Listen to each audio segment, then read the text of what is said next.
శ్రీ గురుభ్యో నమ. వ్యాస విరచిత శ్రీమన్ మహాభారతంలో సభాపర్వంలో నేడు మనం 90వ అధ్యాయం ప్రవచించుకుంటున్నాం.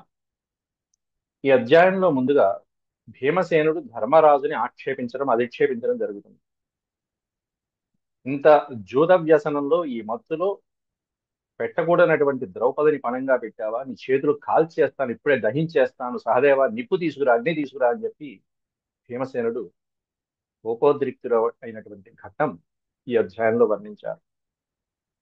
ఆ తర్వాత అర్జునుడు భీమసేనుని శాంతింపజేసిన తర్వాత ఒక ధర్మ సూక్ష్మాన్ని చెప్పి శాంతింపజేసిన తర్వాత కౌరవులలోనే యుయుత్సుడు ముఖ్యమైనటువంటి వాడు, అందులో వికర్ణుడు అనేటువంటి వాడు, వీళ్ళిద్దరు కూడా పాండవ పక్షపాతులు.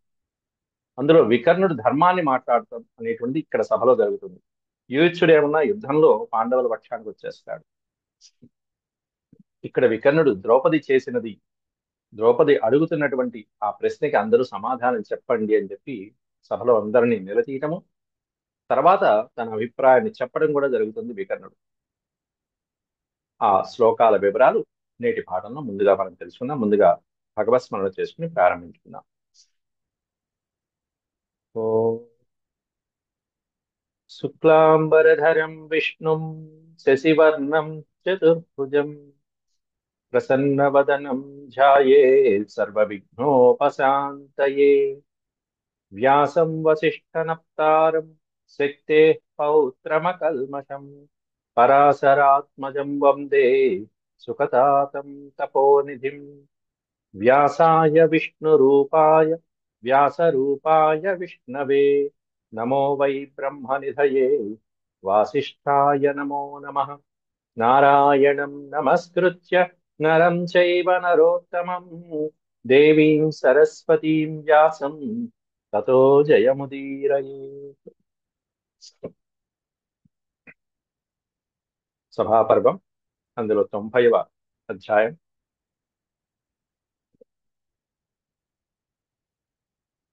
భౌమవచనం. భీమసేనుడు ధర్మరాజు పట్ల కోపోద్రిక్తుడై ప్రవర్తిస్తూ మాట్లాడటం. ఆ తర్వాత వికర్ణ వచనం, వికర్ణుడి యొక్క వచనాలు. దుశ్శాసనైన ద్రౌపది వస్త్రాపహార, శ్రీకృష్ణ ప్రసాదాత్ ద్రౌపద్య వస్త్రరాశి ప్రాదుర్భావ, విదుర వచనం అనేటువంటి ఈ ఘట్టాలని ఈ అధ్యాయంలో వర్ణించారు. అందులో భీమసేనుడు పలుకుతున్నటువంటి వచనాలు. భీమ ఉవాచ, ధర్మరాజుతో అంటున్నాడు, అన్నా ధర్మరాజా, భవంతి గేహే బంధక్యః హితవానాం యుధిష్ఠిర భవంతి దీవ్యంతి దయా చైవాస్తి తావస్వతి. ఓ యుధిష్ఠిర అంటూ ధర్మరాజును సంబోధిస్తూ, హితవానాం గేహే, హితవులు అంటే జూదమాడేటువంటి జూదరుల ఇళ్లలో కూడా బంధక్యః భవంతి, బంధకి అంటే ఒక రకంగా అనేకమైనటువంటి బహు భార్యలని కలిగినటువంటి బంధకి అనేటువంటిది వాళ్ళ జూదరుల ఇళ్లలో కూడా ఉండడం జరుగుతూ ఉంటుంది. ఒక భర్త కాదు, అనేక మంది భర్తలు కలిగినటువంటి బంధకి. ఈ పేరుతో తర్వాత కర్ణుడు ద్రౌపదిని కూడా అవమానించడం జరుగుతుంది. అట్లా జూదరుల ఇళ్లలో రకరకాలైనటువంటి దాసీలు, బంధకీలు మొదలైనటువంటి వాళ్ళు ఉన్నారు. కానీ వాళ్ళెప్పుడు ఆ జూదరులు వాళ్ళు ఆడుతున్నటువంటి జూద వ్యసనాలలో ఎప్పుడు కూడా ఈ బంధకీ స్త్రీలని ఎప్పుడు అవమానించలేదు. నువ్వు అవమానించినట్టుగా స్త్రీలను ఎప్పుడు అవమానించరా, వాళ్ళకి గౌరవం కూడా ఇచ్చారు. పైగా భవంతి దివ్యంతి దయా చైవాస్తి తావస్వపి, తావస్వపి అంటే అటువంటి బంధకీ స్త్రీల పట్ల కూడా అటువంటి కితవులు, ఎంతో మోసపూరితమైనటువంటి జూదమాడేటువంటి వాళ్ళు కూడా దయా దివ్యంతి భవంతి, దయాపరులే వ్యవహరిస్తారు వాళ్ళ పట్ల. కానీ నువ్వు మాత్రం ఇష్టమైనటువంటి ప్రియమైనటువంటి భార్యనే నువ్వు పణంగా పెట్టి ఓడిపోయావు. ఇంతవరకు ఎన్నో ఓడిపోయావు. ఏం ఓడిపోయావు? ధనాన్ని, రాజ్యాన్ని. కాస్యో యద్ధనమాహార్షి ద్రవ్యం యచ్చాన్యదుత్తమం తథాన్యే పృథివీపాల యాని రత్నాన్యుపాహరన్. కాశ్య అంటే కాశీ దేశపు రాజు అయినటువంటి వాడు. ఆ కాశీ దేశపు రాజు ఏ మహా అద్భుతమైనటువంటి గొప్ప గొప్ప ద్రవ్యం ఇచ్చాడో, ఉత్తమమైనటువంటి ధనాన్ని ధనరాశుల్ని ఇచ్చాడు కాశీరాజు. ఆయనే కాకుండా తథా అన్యే పృథివీపాల, ఇతరములైనటువంటి అనేక దిక్కుల నుండి వచ్చినటువంటి రాజులందరూ కూడా ఈ రాజసూయ యాగంలో అనేకమైనటువంటి కానుకలు కప్పాలు ఏవైతే తెచ్చారో, యాని రత్నాని ఉపాహరణ, ఏ ఏ రత్న రాసులైతే ధన సంచయములైతే నీకు దారంగా ఇచ్చారు, కప్పంగా ఇచ్చారు, వాహనాని ధనం చైవ కవచాన్యాయుధాని చ రాజ్యమాత్మావయం చైవ రాజ్యమాత్మావయం చైవ కైతవేన హృతం పరై. అనేకమైనటువంటి వాహనాలు, ధనము మొదలైనటువంటి కవచాలు, ఆయుధాలు మొదలైనటువంటివన్నీ కూడా కప్పంగా కానుకగా సమర్పించి వెళ్ళారు. మేము దిగ్విజయ యాత్ర చేసినప్పుడు కొన్ని ఇచ్చారు. రాజసూయ యాగానికి స్వయంగా వాళ్ళే వచ్చి ఇచ్చారు. అవన్నీ కూడా కొన్ని క్షణాలలో మొత్తం అంతా హృతం పరై, శత్రువుల వశమైపోయినాయి, కౌరవుల వశమైపోయినాయి. దేనివల్ల అంటే నువ్వు వాడినటువంటి కైతవేన జూదం ఆట వలన మొత్తం అన్ని వశమైపోయినాయి, అన్ని పోగొట్టుకున్నా. అయితే నేను వాటికేం బాధపడట్లేదు, కోపం తెచ్చుకోవట్లేదు. నచమే తత్ర కోపో భూ సర్వస్వే సర్వస్యేవ హి నో భవాన్ సర్ సర్వస్వేషో హి నో భవాన్ ఇమం త్వతిక్రమం మన్యో ద్రౌపదీ యత్ర పణ్యతే నచమే తత్ర కోపో భూత్ సర్వస్యేషో హి నో భవాన్. దానికి నేనేం కోపగించుకోవట్లేదు, అవన్నీ పోగొట్టుకున్నామని నాకేం కోపం రావట్లేదు. ఎందుకంటే వాటి అన్నిటికీ కూడా నువ్వు ఈశో హి భవాన్ భవాన్ ఈశ అంటున్నాడు. వాటన్నిటికీ నీవే ప్రభువు. సంపదలు పోయినాయి, రాజ్యం పోయింది, చివరికి మమ్మల్ని కూడా పడంగా పెట్టావు. అందుకుని కూడా నాకు కోపం రావట్లేదు. ఎందుకంటే మేము కూడా అన్నదమ్ములమైనటువంటి మేము నలుగురం కూడా, తమ్ముళ్ళమైన మేము నలుగురం కూడా నీ అధీనంలో ఉన్న వాళ్ళని. మాకు ప్రభువువి నీవే. కాబట్టి ఈశోహి భవాన్ అన్నాడు. అది అంతవరకు గౌరవం బానే ఉంది. కానీ ఆ తర్వాత అతిక్రమించావు నువ్వు. ఒక లెవెల్ దాటి ఆడేశావు.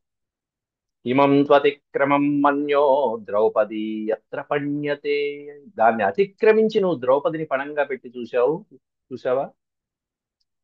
ద్రౌపదిని పణంగా పెట్టాడవే, అది మాత్రం బాగా కోపం వచ్చింది.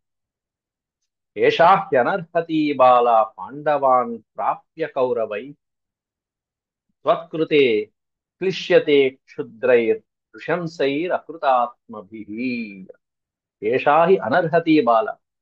బాల, ఈ అమాయకురాలైనటువంటి ద్రౌపది ఏం చేసింది అపకారం? వచ్చి మనల్ని వివాహం చేసుకోవడమేనా అలా చేసింది? ఆవిడ చేసిన తప్పు.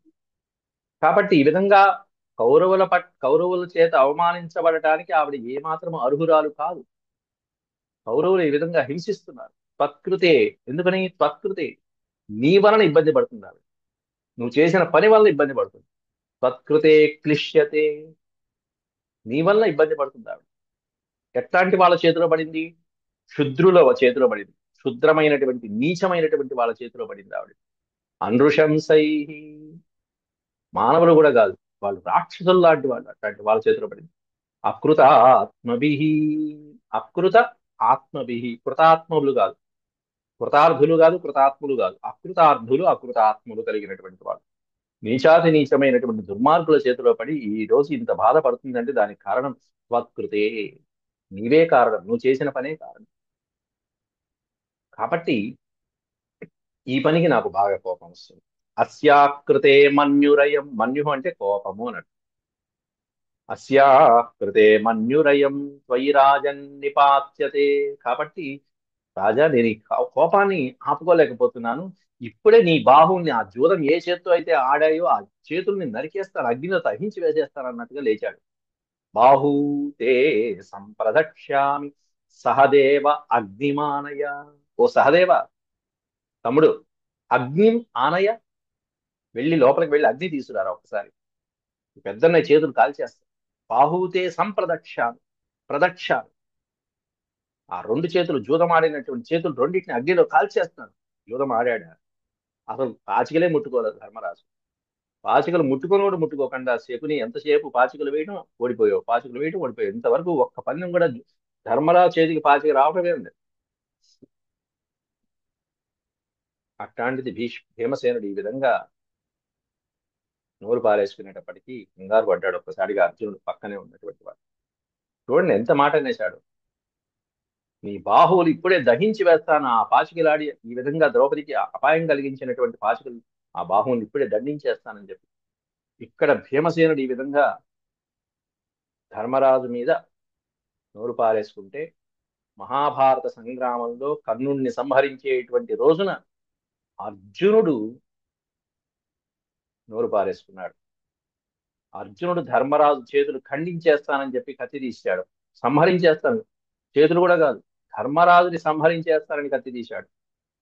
ఇంకా భీమసేనుడు ఇక్కడ చేతులే అంటున్నాడు. అర్జునుడు అక్కడైతే ధర్మరాజుని తల నరికేస్తానని చెప్పి అన్నట్టుగా కత్తి తీశాడు ఒక్కసారిగా. అది మహాభారత సంగ్రామంలో అక్కడ వస్తుంది.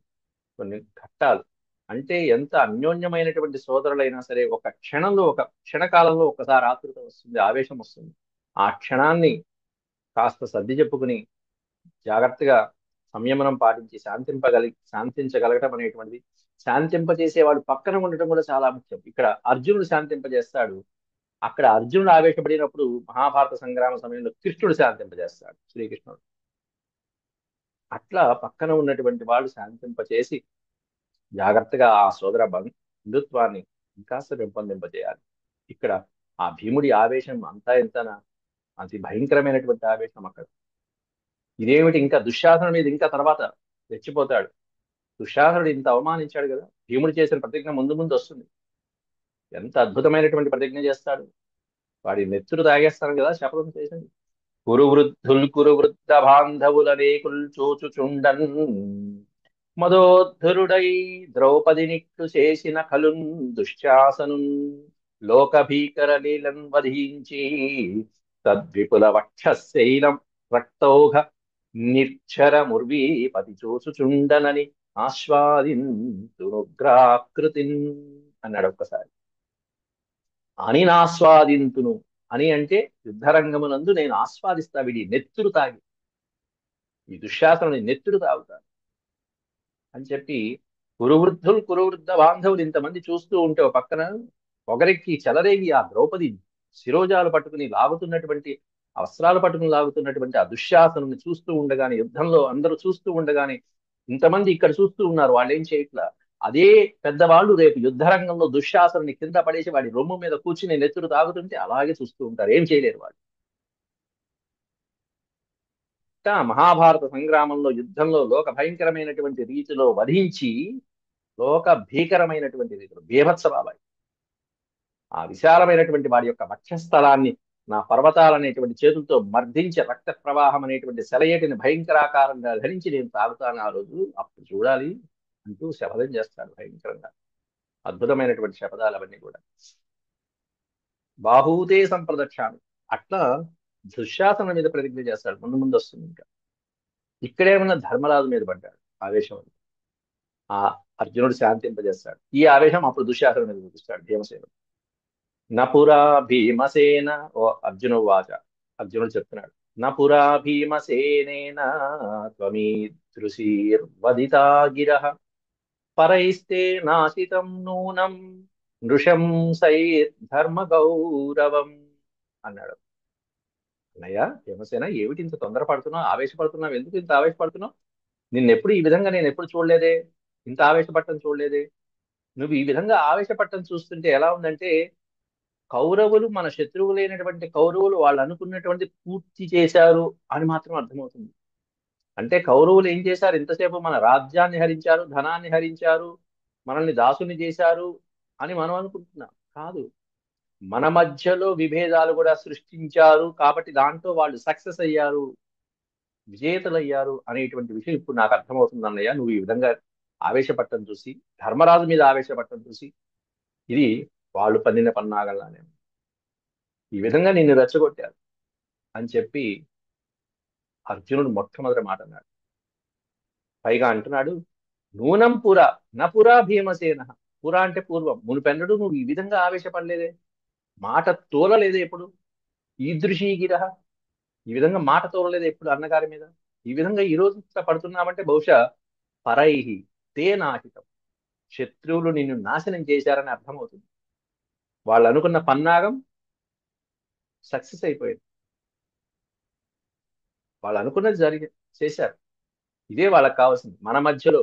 అంటే రాజ్యాలు పోయినా సంపదలు పోయినా సరే పాండవుల ఐదుగురిలో ఐకమత్యం అనేటువంటిది ఉండాలి. అది ఉంటే చాలు. మళ్ళీ మొన్నాడు మళ్ళీ రాజ్యాలు కావాలంటే వచ్చేస్తాయి వాళ్ళకి. వాళ్ళ బల పరాక్రమాలు ఐదుగురు కలిసి ఉంటే చాలు. ఉమ్మడి, ఆ ఉమ్మడితనం అనేటువంటిది ఉండాలి, యూనిటీ. కానీ ఇప్పుడు నువ్వు ఆవేశపట్టం చూస్తుంటే ఏమైంది? నసకామా పరో కార్య ధర్మమేవాచరోత్తమం కాతరం ధార్మికం జ్యేష్టం కో అతివర్తితుమర్హతి. అన్నగారైనటువంటి ధర్మరాజుని అతిక్రమించేటువంటి వాడు ఎవరుంటాడు చెప్పు? ఉత్తమమైనటువంటి ధర్మాన్ని ఆచరించేటువంటి వాడు మహానుభావుడు. కాబట్టి నీ యొక్క బుద్ధిని కూడా కలుషితం చేసి ఈ విధంగా నాశనం చేశారు అంటే శత్రువుల కోరిక సఫలమైందని నేను భావిస్తున్నానయ్యా అన్నాడు అర్జున్. శత్రువుల కోరిక ఏంటంటే జూదంతో మనల్ని ఆటం కాదు, మనల్ని విడతీయటం కూడా అని అర్థం అవుతుంది నువ్వు ఈ విధంగా ఆవేశపట్టం చూస్తుంటే. మన పెద్దన్నయ్యకు అసలు ఎవడైనా సమానం వచ్చే ధర్మంలో సమానంగా సాటి వచ్చేటువంటి వాడు ఎవడైనా ఉన్నాడు ధర్మరాజుకి? కాబట్టి ఇదంతా చూస్తుంటే శత్రువుల పన్నాగం. దాంట్లో నువ్వు వల్ల పడ్డట్టు పడిపోయావు. అందుకని అన్నగారి మీద ఆవేశపడుతున్నావు, పైగా శత్రువుల ముందు ఆవేశపడుతున్నావు. మనలో మనం ఏదో రూమ్ లో మాట్లాడుకుంటే సరే కాదు, ఆవేశపడిపోతున్నావు శత్రువుల ముందు కూడా. ఎంత తప్పిది. పైగా ఆహూతో హి పరై రాజా క్షాత్రం వ్రతం అనుస్మరన్ దివ్యతే పరకామేన తన్న కీర్తికరం మహత్ అన్నాడు ఇక్కడ. అర్జునుడు ఇక్కడ ఒక అద్భుతమైనటువంటి ధర్మ సూక్ష్మం చెప్పాడు. ఇది భీమసేనుడికి తెలియదు. భీమసేనుడికి తెలియనటువంటి ఒక ధర్మాన్ని చెప్పాడు. దాంతో భీమసేనుడు కాస్త గప్చిప్ అయిపోయాడు, సైలెంట్ అయిపోయాడు. ఇది అన్నగారు మన యొక్క కీర్తిని నాశనం చేయలేదు తెలుసా, మన కీర్తిని కాపాడాడు ఆత్ముడైన ధర్మానందుడు అని చెప్పాడు అర్జునుడు ఇక్కడ. ధర్మానందనుడు మన కీర్తిని గౌరవాన్ని కాపాడాడు తెలుసా నీకు అన్నాడు అన్నాడు అక్కడ అర్జునుడు. ఆహూతో హి పరై రాజ, పరై అంటే శత్రురాజులైనటువంటి వాళ్ళు మనల్ని ఆహ్వానించారు. ఆహ్వానించి ఆడమన్నప్పుడు క్షత్రియ ధర్మాన్ని అనుసరించి ఆడాడు తెలుసా. ఇది క్షత్రియ వ్రతం, అది క్షత్రియుల యొక్క నియమాలు అవి. ఆ క్షత్రియ నియమాన్ని కాపాడుతూ దాన్ని దృష్టిలో పెట్టుకుని ఇతరులు ఆయనకి ఇష్టం లేకపోయినా ఇతరులు పిలిచి మరి ఆహ్వానించి మరి జూదం ఆడితే అప్పుడు ఆడాడు ఆ ధర్మాన్ని అనుసరించి. ఆయన ఆడకపోయి ఉంటే క్షత్రియ ధర్మాన్ని కాపాడనటువంటి వాడిగా అపకీర్తి వచ్చేది ఆయన వల్ల మనందరికీ తెలుసా అన్నాడు. ఆయన రాకపోయి ఉంటే, ఆడకపోయి ఉంటే, కూర్చోకపోయి ఉంటే ఎంత అపఖ్యాతి వచ్చేది. క్షత్రియ ధర్మాన్ని విడనాడాడు అనేటువంటి అపఖ్యాతి వచ్చేది. ఆ అపఖ్యాతి నుంచి కాపాడాడు మన అన్నయ్య. కాబట్టి మన అన్నగారు మన యశస్సుని ఇంకాస్త విస్తరింపజేశాడయ్యా. దీవ్యతే పరకామేన తన్న కీర్తికరం మహత్ అన్నాడు. కీర్తికరం మహత్ అంటే అది గొప్ప యశస్సుని కలిగించేది. అన్నగారు మన యశస్సుని ఇంకా కాపాడాడు అని చెప్పి అసలు విషయం చెప్పేటప్పటికి భీమసేనుడు అప్పుడు ఊరుకున్నాడు. ఓహో, ఇది ధర్మమా? ఏవమస్మిన్ కృతం విద్యాం యది నాహం ధనంజయ. ఓ ధనంజయ, ఇది నిజమే అయితే గనక, అన్నగారు ఈ విధంగా క్షత్రధర్మాన్ని కాపాడటం అనేటువంటిదే నిజమైతే గనక అప్పుడు నేను ఊరుకుంటానయ్యా అని చెప్పి అంటున్నాడు. అంటే ధర్మరాజు చేసిన కార్యం అనేటువంటిది క్షత్రియోచితమే, క్షత్రియ ధర్మోచితమే, అనుకూలమే అని గనక నాకు తెలిసి ఉండకపోతే, తెలిసుంటే ఈ విధంగా మాట్లాడేవాడిని కాదు, తెలియదు కాబట్టి మాట్లాడాను. ఒకవేళ నా గనక ఈ విధంగా నువ్వు చెప్పకపోయి ఉంటే ఈ పాటికి అన్నగారి యొక్క చేతులు భస్మీపటమైపోయేవి అన్నాడు. సరే. దీప్తేగ్నౌ సహితో బాహు నిర్దహేయం బలాదివ. ఈ విషయం నువ్వు వివరించి చెప్పావు కాబట్టి నేను ఆగాను అర్జున. నాకు తెలియదు కాబట్టి, నిజంగా నువ్వు చెప్పావు కాబట్టి ఆగాను. అది కూడా అది నేను ఆలోచించి ఉండకపోతే, తెలిసి ఉండకపోతే ఆ విషయం ఈ పాటికి బలవంతంగా బలవంతంగా అన్నగారి యొక్క బాహువులిని దీప్తే అగ్నియౌ సహితో, మండుతున్నటువంటి అగ్నిలో ఈ బాహువులు పెట్టి చేతులు కాల్చి ఉండేవాడిని తెలుసా అన్నాడు ఒక్కసారి భీమసేనుడు. ఉలిక్కిపడ్డాడు ధర్మరాజు ఒక్కసారి చూసి భీమసేనుడి యొక్క ఆవేశం. మనసులో ఉన్నటువంటి బయటకు వస్తున్నాయి. భీమసేనుడికి ఆవేశం ఉంది, కానీ ద్రౌపది అంటే అందరికీ ఇష్టమే. అటువంటి ద్రౌపదిని కూడా పణంగా పెడితే ఇక్కడ ఓ పక్కన ధర్మరాజు ఎంత కుమిలిపోతూ ఉంటాడు, మనసులో ఎంత అగ్నిపర్వతం బద్దలైపోతూ ఉంటుంది ఆయనకి, ధర్మనందుడు. అయినా సహనంగా కూర్చున్నాడు. ఏదో ధర్మబద్ధం, జరగాల్సింది జరుగుతుంది. వ్యాసుడే చెప్పాడు ముందే ఇదంతా నీ వలన, నిన్ను అడ్డం పెట్టుకుని విధి ఆడుతున్నటువంటి నాటకం ఇదంతా అని వ్యాసుడు ముందే చెప్పాడు. దాన్ని ఆలంబనగా తీసుకుని ధర్మరాజు మౌనంగా ఉన్నాడు, ఏమీ చేయలేక. ఆ తర్వాత జరిగిన వృత్తాంతాన్ని వివరిస్తున్నారు వైశంపాయనుడి వారు జనమేజయ మహారాజు. శ్రీ వైశంపాయన ఉవాచ తథా తాం దు తదా తథా తాం దుఃఖితాం దృష్ట్వా పాండవాన్ ధృతరాష్ట్రజః కృష్యమాణాం చ పాంచాలీం వికర్ణ ఇదమబ్రవీత్. అందులో వికర్ణుడు అనేటువంటి ధృతరాష్ట్ర జహ, జహ అంటే జన్మించిన వాడు, ధృతరాష్ట్రుడికి జన్మించినటువంటి 100 మంది కుమారులలో వికర్ణుడు అనేటువంటి వాడు ఈ విధంగా చెప్తున్నాడు. ఈ విధంగా ద్రౌపదీదేవి ఆ దుశ్శాసనుడి చేత సభలో లాగబడుతూ ఉన్నటువంటి సన్నివేశాన్ని చూసి, పెద్దవాళ్ళందరూ ఏమీ మాట్లాడకుండా ఉండడం చూసి గమనించి వికర్ణుడు అంటున్నాడు, యాజ్ఞసేన్యాయదుక్తం తద్వాక్యం విభ్రూత పార్థివా అవివేకేన వాక్యస్య నరకః సజ్జ ఏవ నః అన్నాడు. ధర్మాత్ములారా, సభలో ఉన్నటువంటి పెద్దలారా, మీరందరూ దయచేసి ఇప్పుడు యాజ్ఞసేనికి అంటే ద్రౌపదికి ఆవిడ అడిగినటువంటి ప్రశ్నకి సరైన సమాధానం బదులు చెప్పండి. ఆవిడ అడిగిన ప్రశ్న ఏంటి? నేను ధర్మ విజేతన, అధర్మ విజేతన? కౌరవులు నన్ను ధర్మంగా జయించారా, అధర్మంగా జయించారా? ముందు నేను ఓడిపోయానా, యుధిష్ఠిరుడు ఓడిపోయాడా? యుధిష్ఠిరుడు ఓడిపోయాక నన్ను పద్నంగా పెట్టాడా? కాబట్టి ఇది ధర్మమా అధర్మమా అని ద్రౌపది సభలో అందరిని అడిగింది వచ్చి. మరి దీని మీద వివేచన, ఆలోచన చేయకపోతే గనక, మనం సరియైన నిర్ణయం ఇప్పుడు తీసుకోకపోతే గనక, దానివలన మనం నరకాన్ని చవిచూడవలసి వస్తుంది. అవివేకేన వాక్యస్య నరకః సజ్జ ఏవ నః. మనం తప్పుడు నిర్ణయం చేస్తే, అధర్మబద్ధంగా కనుక మనం ప్రవర్తిస్తే, అప్పుడు మనందరికీ, ఈ సభలో ఉన్న వాళ్ళందరికీ నరకం పడుతుంది, నరకలోకాలు చూడవలసి వస్తుంది. కాబట్టి సరైన ధర్మ నిర్ణయం చేయండి అని వికర్ణుడు లేచాడండి. ఒక్కడు ధర్మం చిన్నవాడు, ఇంతకంటే చిన్నవాడు. భీష్మశ్చ, ఈ వికర్ణుణ్ణి ఇంత ధర్మబద్ధంగా సభలో ఎవరు మాట్లాడకపోతే చిన్నవాడైనటువంటి వికర్ణుడు లేచి మాట్లాడుతుంటం చూసి భీమసేనుడు యుద్ధరంగంలో ఇతడి మీద ఎంత ప్రేమ చూపిస్తాడు. తమ్ముడు, నిన్ను చంపడానికి చేతులు రావట్లేదురా తమ్ముడు.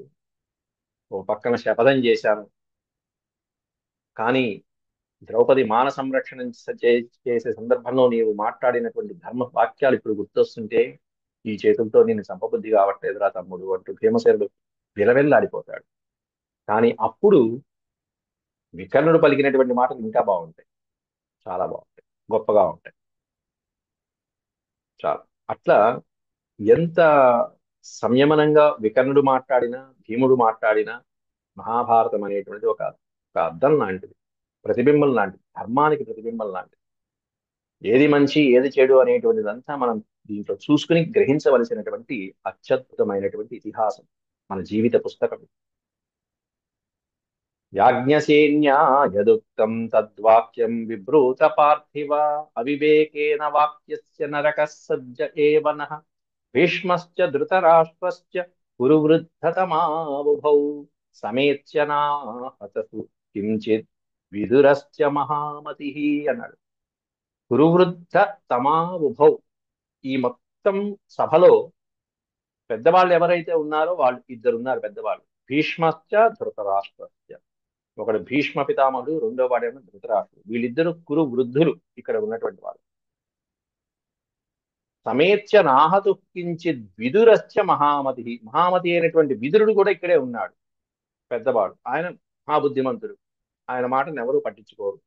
ఇట్లా ఈ విధంగా కురువృద్ధులున్నారు, బుద్ధిమంతులైన విదురులు ఉన్నారు, కానీ వీళ్ళు ఎవరు మాట్లాడట్లేదు, మీరే మాట్లాడాలి ముందని చెప్పి ముందు నిర్ధారించేస్తున్నాడు అక్కడ వికర్ణుడు. పైగా వీళ్ళ తర్వాత ఇంకా ముఖ్యమైన వాళ్ళు ఉన్నారు. భారద్వాజస్య, ద్రోణాచార్యుడు ఉన్నాడు, కృపాచార్యుడు ఉన్నాడు, అశ్వత్థామ ఉన్నాడు, బ్రాహ్మణోత్తములు ఎంతో మంది పెద్దలు ఉన్నారు, మంత్రులు ఉన్నారు. భారద్వాజస్య సర్వేషామాచార్య, సర్వేషాం ఆచార్య, అందరికీ కూడా గురువైనటువంటి ద్రౌపద ద్రౌపద ద్రోణాచార్యుడు ఉన్నారు. కాబట్టి భారద్వాజస్య సర్వేషాం ఆచార్య కృప ఏవచ, అందరికంటే చిన్నప్పుడే విద్యాభ్యాసం నేర్పించిన కృపాచార్యుడు ఉన్నాడు. కుత ఏతావపి ప్రశ్నం నా హతుర్ద్విజసత్తమౌ, అట్లాంటి కృపాచార్యుడు, భారద్వాజ గోత్రుడైనటువంటి ద్రోణాచార్యుడు, వీళ్ళిద్దరూ బ్రాహ్మణోత్తములు, ద్విజసత్తమౌ, బ్రాహ్మణోత్తములైనటువంటి వాళ్ళు ద్రౌపది అడిగిన ప్రశ్నకి ఇంతవరకు ఎందుకు సమాధానం చెప్పలేదు, ఈ ధర్మమా అధర్మమా అనే సందేహం ఎందుకు నివృత్తి చేయలేదు. ఏ త్వన్యే, ఇంకా చాలా మంది ఉన్నారు. ఏ త్వన్యే పృథివీపాలా సమేతా సర్వతో దిశం కామక్రోధౌ సముత్సృజ్య తే బ్రువంతు యథామతి అన్నాడు. ఇంకా మహారాజులు, పృథివీపాల, ఎంతో మంది మహారాజులు ఈ సభలో కూర్చుని ఉన్నారు. వాళ్ళందరూ కూడా, వీళ్ళందరూ అనేక దిక్కుల నుంచి వచ్చి ఇక్కడ ఆసీనులై ఉన్నారు. సర్వతో దిశం, సమస్తమైన దిక్కుల నుంచి వచ్చి కూర్చున్నారు. వాళ్ళందరూ కూడా ఈ సందర్భంలో జాగ్రత్తగా ఆలోచించి నిర్ణయం తీసుకోవాలి. కామక్రోధాదుల్ని విడిచిపెట్టి సముత్సృజ్య కామక్రోధం అంటే ఎటువంటి పార్షియాలిటీ లేకుండా, పక్షపాత బుద్ధి లేకుండా కేవలం ధర్మ మార్గాన్ని అనుసరించి ధైర్యంగా నిజం చెప్పాలి, ఇప్పుడు న్యాయం చెయ్యాలి ఈ ద్రౌపదికి అని పెద్దవాళ్ళ దగ్గర నుంచి సభలో వాళ్ళందరికీ కూడా ఒక్కసారి రగిల్చాడు, రెచ్చగొట్టాడు. యదితం ద్రౌపదీ వాక్యముక్తవత్యస్తృభా విమృశ్య కస్య కపక్ష పార్థివా వదతోత్తరం, పార్థివా వదత ఉత్తరం. ఆవిడ అడిగినటువంటి ప్రశ్నకి మొత్తం అందరూ రాజులు, సమస్తమైనటువంటి వాళ్ళు ఉత్తరం చెప్పాలి, సమాధానం చెప్పి తీరవలసింది. ఎందుకంటే ఆవిడ మాటి మాటికి అదే ప్రశ్న అడుగుతుంది. ముందు ధర్మరాజును అడిగింది, తర్వాత భీష్మాదులను అడిగింది. భీష్ముడు ఏం చేయలేకపోతున్నానమ్మా, ఏం చెప్పలేకపోతున్నానమ్మా అన్నాడు. సరిపోదు, సరైన న్యాయం కాదు, చెప్పాలి, నువ్వు కాకపోతే ఇంకెవరు చెప్తారు. కాబట్టి మాటి మాటికి ఇదే ప్రశ్న ద్రౌపది అడుగుతుంది. కాబట్టి మీ మీ అభిప్రాయాలను ధైర్యంగా చెప్పండి అని వికర్ణుడు కాస్త చెప్పడం జరిగింది. వైశంపాయన ఉవాచ అంటూ వైశంపాయన వారు జనమేజయుడు మహారాజుకి ఈ వృత్తాంతాన్ని చెప్తూ, ఆ తర్వాత వికర్ణుడు సరే మీరెవరు చెప్పలేకపోతున్నారు, మౌనంగా ఉన్నారు, నేను చెప్పేది నేను చెప్తున్నాను అంటూ వికర్ణుడే తన యొక్క అభిప్రాయాన్ని ముందు చెప్పడం జరుగుతుంది. ఇది ముమ్మాటికి తప్పే అని చెప్పేస్తున్నాడు. ఆ శ్లోకాలు ఏమిటో రేపటి భాగంలో మనం చెప్పుకుందాం. ఇంతవరకు సెలవు. ఓం శాంతి శాంతి శాంతి. యదక్షరపదభ్రష్టం మాత్రాహీనం చ యద్భవేత్ తత్సర్వం క్షమ్యతాం దేవనారాయణ నమోస్తే. సర్వం శ్రీకృష్ణార్పణమస్తు. హరి ఓం.